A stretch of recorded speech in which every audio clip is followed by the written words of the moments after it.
But from the standpoint of constitutionalism, democratic legitimacy, and sovereignty of the people of our beloved fatherland. At the heart of this debate, Mr. President, lies a simple but very profound question. Who owns the Constitution?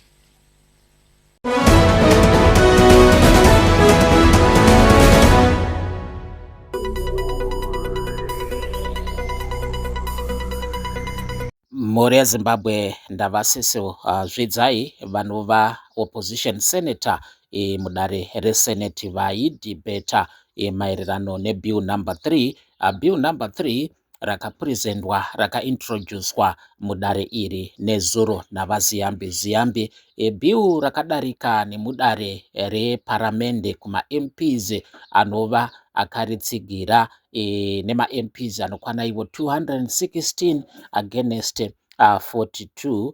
Naizvozvo kupasa kwarakaita mulower house ndiko kwaita kuti ringe richiendeswa kudare repamusoro upper house kuti ma-MPs masenators vange vachipa muono wavo kuti vanoritsigira here kana kuti kwete. Saizvozvo dare reparamende rakakasira kuadjena nezuro, dare resenate rakakwanisa kukasira kuadjena nezuro.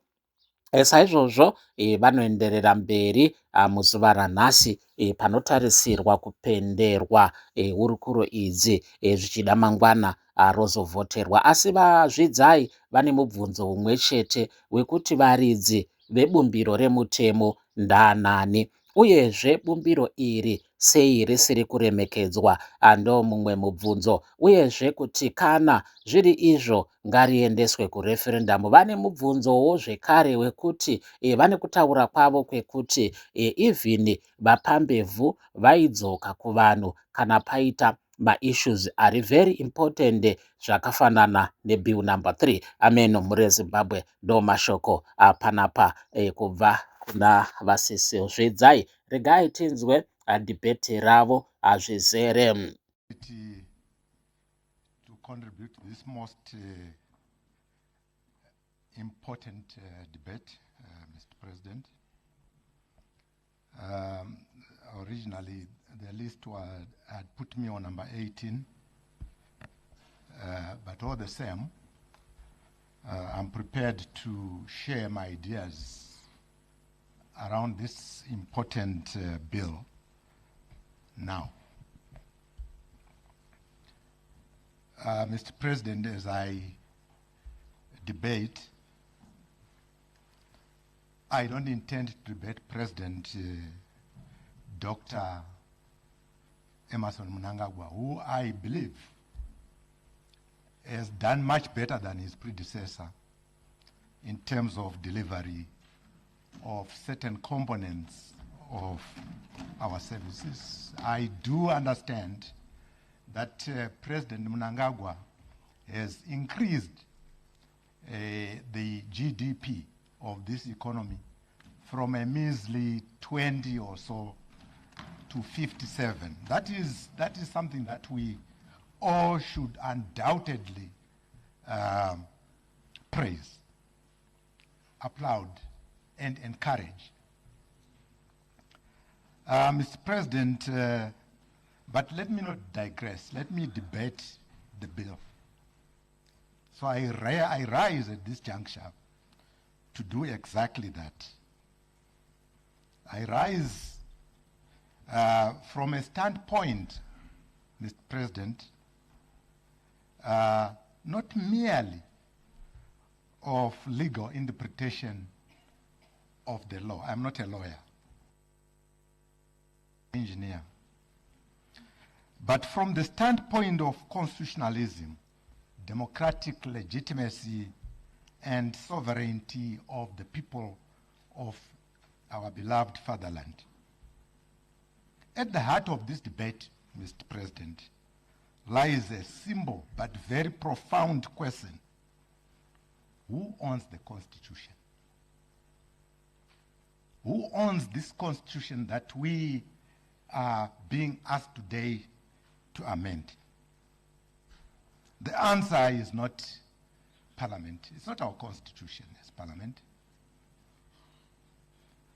It's not the executive that owns this constitution. The constitution, Mr. President, belongs to the people of Zimbabwe. Some who don't sit in these lofty offices, who are walking the streets and valleys and mountains of Chikuku, Zaka, Muroi, and places such as that. But they own this constitution. Mr. President, our constitution identifies among the founding values and principles the supremacy of the constitution, democratic governance, and sovereignty of the people. All political authority, Mr. President, derives from nowhere except the people, and the people only. And this brings me to the years when ZAPU was formed, when President Robert Mugabe suggested the P in ZAPU to amplify the issue of people.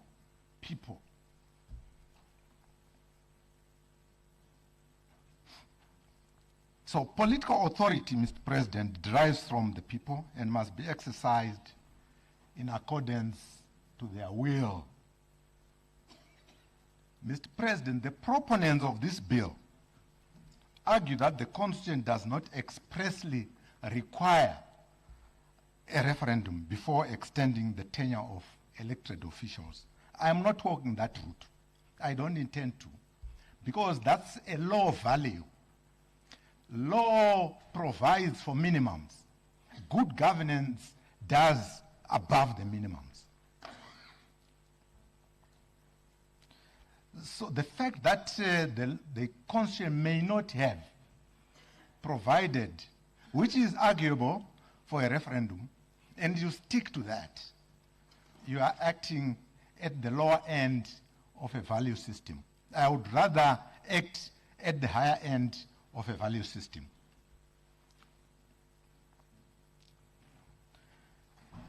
The proponents rely on the letter of the law.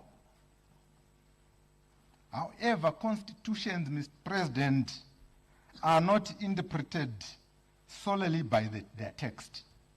They are interpreted through their values, their purpose, and their spirit.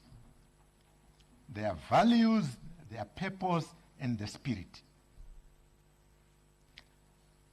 I know lawyers will say that's neither here nor there. But legitimacy is derived from issues of values, purpose, and the spirit. What really does in doing what it did, what really did the Constitution intend that this nation does? The spirit. At this juncture, I would like to pause a bit and thank the minister who loudly continued and repeatedly talked about that him and the executive and the bill had ears, and that these ears were so big and were prepared to listen. And in fact, they did. This is why it was possible to remove certain issues which people felt needed arguing against. And I hope, Mr. President, that today the same ears that listened may also be able to listen to the Senate. As we don't engage in a monologue of yes, yes, yes. We are not monochromatic. We are so many colors. We are so diverse, and we cannot all think the same, because if we did that, then Zimbabwe is dead. The spirit of constitutional democracy requires that those who receive power, like we have done, from the people, must periodically return to the people to review their mandate. An election is the moment when citizens evaluate those who govern them, and either renew or withdraw their consent. To the extent the tenure of office holders, to extend the tenure of office holders is to postpone that moment of accountability. The issue before us, Mr. President, is therefore not simply whether Parliament can amend the Constitution. It can. The issue is whether Parliament should extend a mandate that the people granted for a specific period without first consulting those same people for an affirmative yes. History teaches us an important lesson, Mr. President. Zimbabwe's constitutional history demonstrates that referendums have been used whenever fundamental constitutional questions affecting the people have arisen. I was old enough in 1969 when we had the PS Commission. Of course, it happened in 1971 or 72, thereabout. So even colonialists, Mr. President, even colonialists had the decency to go back to the sovereign people to ask them whether they wanted that the constitution changed.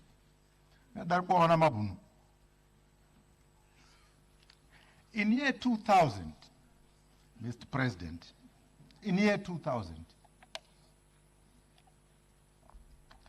the Lancaster House Constitution did not require expressly a referendum.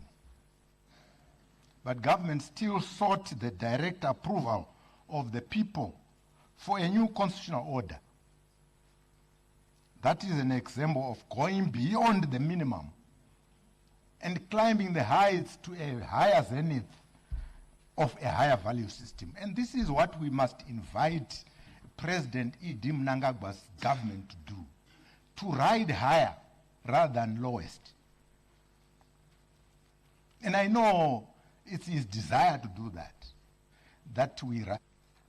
Most importantly, the 2013 Constitution, which we are now being asked to amend, was born through one of the most extensive consultative exercises in our national history.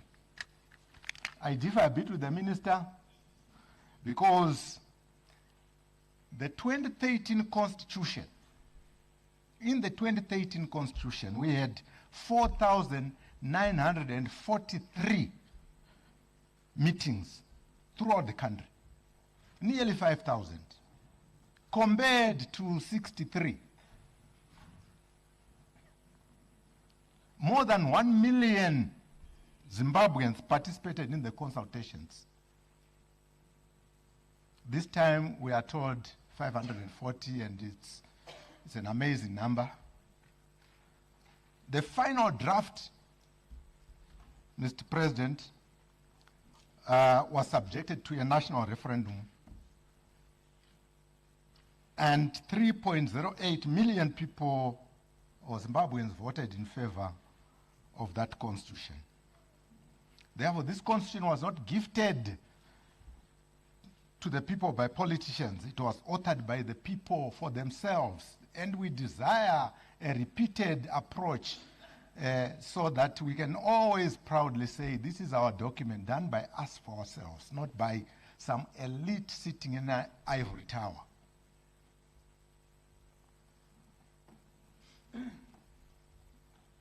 Surely we need these principles, Mr. President.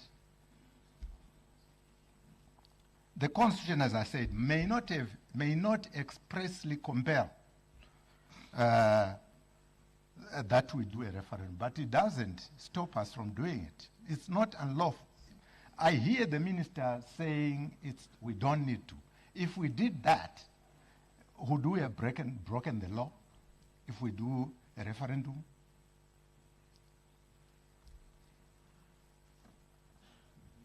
The absence of a legal obligation cannot be converted into the absence of a democratic obligation, Mr. President.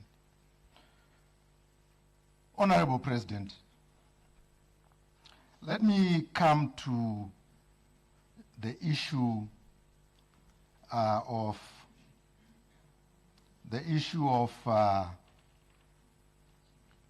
look, I mean, from those arguments that I've made, I'm inclined to think that we need a referendum. We need a referendum. If what we are proposing is beautiful for this nation, let the signature be emboldened by a referendum. Let's go to the issue of election of the president by Parliament. Neither here nor there. It can be good, it can be bad. And I've got an inclination actually to say this is a positive thing, but with a caveat. What is good for the goose should be good for the gander. If it's good for the president to be elected proportionally, it must be equally good for honorable members of parliament to be elected through proportional rep. Then we have got consistency in our constitution. Without that, it will be very difficult for me to vote for a half-baked cake. The recipe is good, but the cooking is poor. Let's have a fully baked cake. Enjoy it. Zvidzai, Mr. President. It creates a democratic distortion. It does. And the argument that presidential elections are the midwives of violence in our electoral systems is sad. It's very sad that we think like that.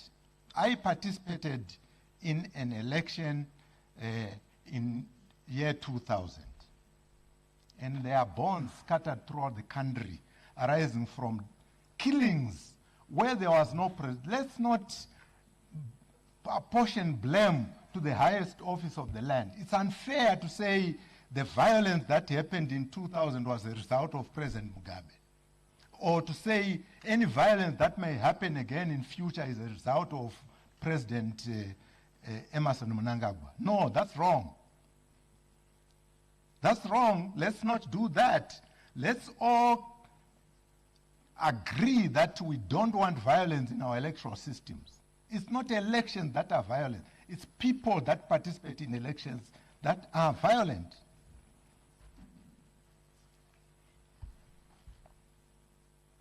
Let's go to the appointment of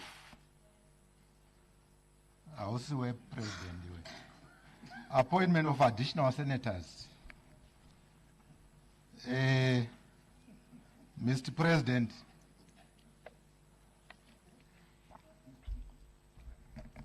this is one thing that I outrightly disagree with. It's extreme executive overreach into the legislature. The president already exercises extensive powers over the executive. Giving the president the power to appoint additional legislators further blurs the separation of powers and increases executive influence over parliament. It creates a conflict of interest.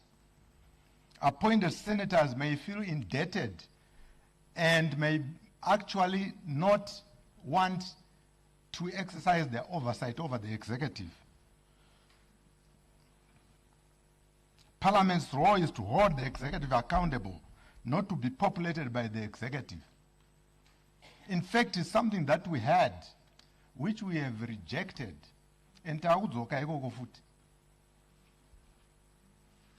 Moreover, Mr. President, existing electoral processes can produce skilled senators. In fact, it's the simplest thing. I would say in the first past the post election, it's more difficult to get married, the skills that you want.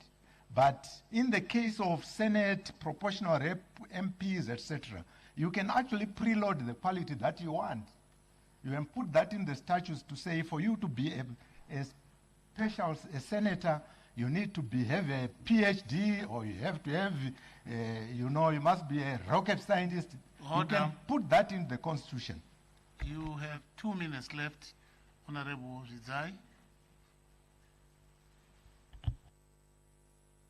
I thank you, Mr. President. So if Zimbabwe requires people with specialized knowledge, political parties and electoral colleges can nominate such individuals through democratic processes. Appointment is not the only way of securing expertise. Mr. President, let's go to the issue of delimitation. I understand the anger. I understand the anger arising from the incompetence of ZEC with respect to delimitation in the past election. They did an appalling job. They did an extremely bad job, but let's not throw the baby with the bathwater. ZEC should be empowered to do this. Mr. President, to give the executive the power to register people, to maintain the voters' roll, to do delimitation is disastrous. Who does that? Who else does that? Where is this being borrowed from? Independent electoral commissions are the fashion. It's fashionable to let the referee be as independent as possible, Mr. President. I understand my time is up. I will add detail on some few clauses like clause 3, clause 8, clause 12, clause 11 at committee stage. Thank you, Mr. Tinokutendai zvikuru mburi yeZimbabwe. Tinovimba mava nekudzidza, mava nekuteerera hurukuro yanga iripo apa, ikava nekukubatsiraiwo. Zvichakadaro, chikumbiro chedu kune vashanya kekutanga pachannel ino kuti musubscribe kuitira kuti musazorasikirwa nenhau dzakaita saidzodzi dzatinopakura nguva nenguva pano paMbire TV. Mazvita.